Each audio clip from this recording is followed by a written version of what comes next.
ఒక్కో డీసీసీకి 3 పేర్లు సామాజిక వర్గాల వారీగా ప్రతిపాదించిన పరిశీలకులు. పేర్ల ప్రతిపాదనలపైన నేడు ఏఐసీసీ సమీక్ష. ఢిల్లీకి వెళ్లబోతున్న రేవంత్ రెడ్డి, భట్టి, ఉత్తమ్, మహేష్ కుమార్ గౌడ్. జిల్లా కాంగ్రెస్ అధ్యక్షులు 31, 32 ఎన్ని జిల్లాలు ఉన్నాయో ఆ అన్ని జిల్లాలకి డీసీసీ అధ్యక్షుల నియామకాల కోసం ఇక ఢిల్లీ బాట పట్టబోతున్నారట. సామాజిక వర్గాల వారీగా ప్రతిపాదించినట పరిశీలకులంతా ఎవరెవరికి ఏమేమి ఇవ్వాలన్నది. మరి ఇందులో ఈ 42% రిజర్వేషన్ ఈ పదవుల్లో కూడా ఇవ్వడానికి వాళ్ళు రెడీ అవుతున్నట్టుగా కనబడుతున్నది. సో దీనికోసం మరి వీళ్ళంతా కసరత్తు చేయడానికి పోతున్నారట. జిల్లా కాంగ్రెస్ కమిటీలకు అధ్యక్షుల ఎంపిక సహా పార్టీకి సంబంధించిన పలు అంశాలపైన చర్చించేందుకు ఢిల్లీకి రావాలని ఏఐసీసీ నుంచి రాష్ట్ర ముఖ్య నేతలకు పిలుపొచ్చింది. నేను అనుకోవడం దీనికంటే ఈ డీసీసీలది కూడా ఒక సమస్య అయి ఉండదు.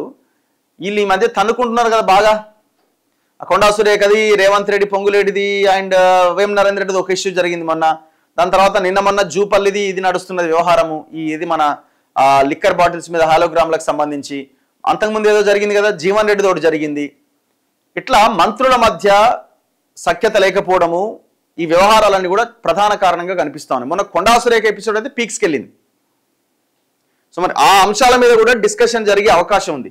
ముఖ్యమంత్రి రేవంత్ రెడ్డి, ఏఐసీసీ రాష్ట్ర ఇన్ఛార్జ్ మీనాక్షి, ఉప ముఖ్యమంత్రి భట్టి విక్రమార్క, ఉత్తమ్ కుమార్ రెడ్డి, పీసీసీ అధ్యక్షుడు మహేష్ కుమార్ గౌడ్ శనివారం ఉదయం ఢిల్లీ వెళ్లబోతున్నారు. డీసీసీ అధ్యక్షుల ఎంపికలో అన్ని సామాజిక వర్గాలకు ప్రాధాన్యం ఇవ్వాలని రాహుల్ గాంధీ కొత్త విధానం ప్రవేశపెట్టారు. దీని ప్రకారం బలమున్న నేతల పైరవీలకు ఆస్కారం లేకుండా ఇతర రాష్ట్రాల నేతలను ఏఐసీసీ తెలంగాణలోని అన్ని జిల్లాలకు పరిశీలకులుగా పంపింది. వారు ఇటీవల రాష్ట్ర వ్యాప్తంగా పర్యటించి డీసీసీ అధ్యక్షుల ఎంపిక కోసం అభిప్రాయాలు సేకరించారు. వారు ఒక్కో డీసీసీకి 3 పేర్లు సామాజిక వర్గాల వారీగా ప్రతిపాదించారు. శనివారం, ఆదివారం కూడా ఢిల్లీలో కీలక భేటీలు ఉంటాయి. రాష్ట్రంలో మంత్రివర్గ విస్తరణ సహా ఇతర అంశాలపైన కాంగ్రెస్ జాతీయ ప్రధాన కార్యదర్శి కేసీ వేణుగోపాల్తో రేవంత్ రెడ్డి, మీనాక్షిల భేటీ ఉంటుందని సమాచారం.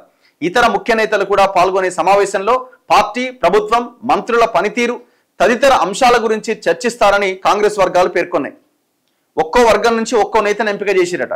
సామాజిక న్యాయం కాంగ్రెస్ లక్ష్యమని రాహుల్ గాంధీ చెబుతున్నందున ఒక్కో వర్గానికి ఒక్కో నేత చొప్పున ఉండేలా డీసీసీ అధ్యక్ష పదవులకు పరిశీలకుల పేర్లు ప్రతిపాదించారు. ఓసీ, బీసీ, ఎస్సీ, ఎస్టీ, మైనార్టీలతో పాటు మహిళా కోటా నుంచి జిల్లాలో బలమున్న వారి పేర్లను సూచించారు.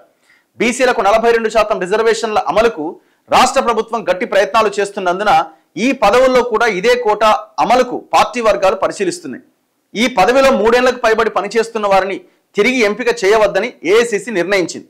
స్థానిక సంస్థల ఎన్నికలు రాబోతున్నందున క్షేత్రస్థాయిలో గట్టిగా పనిచేసే నేతలను అన్ని కోణాల్లో పరిశీలించి ఎంపిక చేయాలని ఏఐసీసీ సూచించినట్టుగా నేతలు తెలిపారు.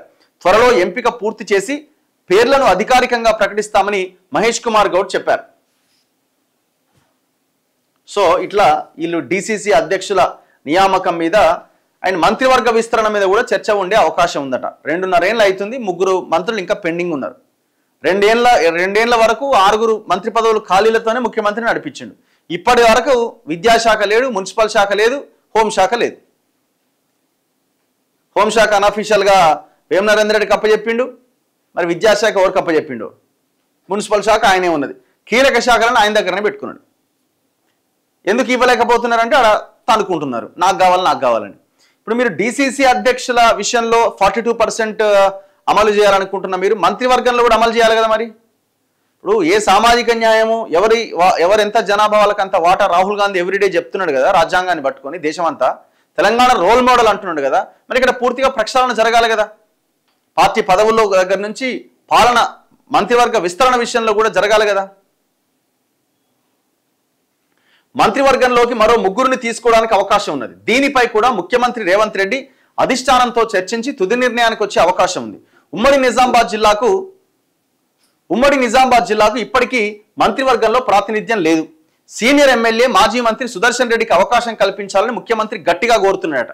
ప్రస్తుత పరిస్థితుల్లో ఈయన పేరు మళ్లీ బలంగా ముందుకొచ్చే అవకాశం కనిపిస్తున్నది. ఉమ్మడి హైదరాబాద్, రంగారెడ్డి జిల్లాల నుంచి ఎవరూ లేరు.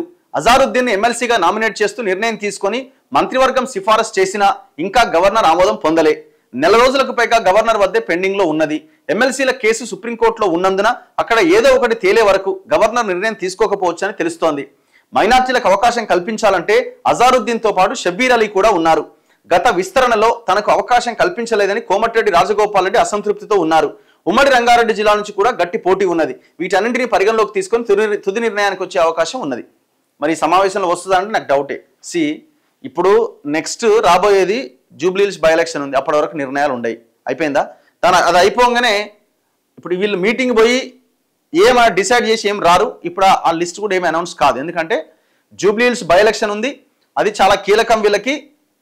దాన్ని బట్టే రేపు లోకల్ బాడీ ఎలక్షన్స్ ఎంత తొందరగా ఎంత ఆలస్యంగా పెట్టాలి అన్నది ఆలోచన చేస్తారు. సో కాబట్టి November 14th లోపుగా ఎలాంటి నిర్ణయాలు ఉండయి. Very clear.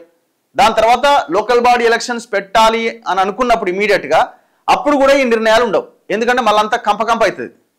ఇప్పుడు ఈ పార్టీలో ఎట్లుంటుందంటే రానోళ్ళు ఎంత మాట్లాడినా అది నడుస్తుంది ఆ పార్టీలో. కాబట్టి సో వాళ్ళు పెద్ద గొడవ అవుతుంది. సో కాబట్టి లోకల్ బాడీ ఎలక్షన్స్ కనుక ఇమీడియట్గా పెట్టాలి అనుకుంటే మాత్రం ఈ డిసిసి అధ్యక్షుల పేర్లు కూడా అనౌన్స్ కావు. ఒకవేళ ఆలస్యం జరుగుతుంది అనుకున్నప్పుడు ఏమైనా ప్రకటించవచ్చు, చెప్పలేం. నేను అనుకుంటున్నా ఇప్పట్లో ఆ డెసిషన్స్ వచ్చి మొత్తం అంతా ప్రకటిస్తారని అయితే నేను అనుకుంటలేను.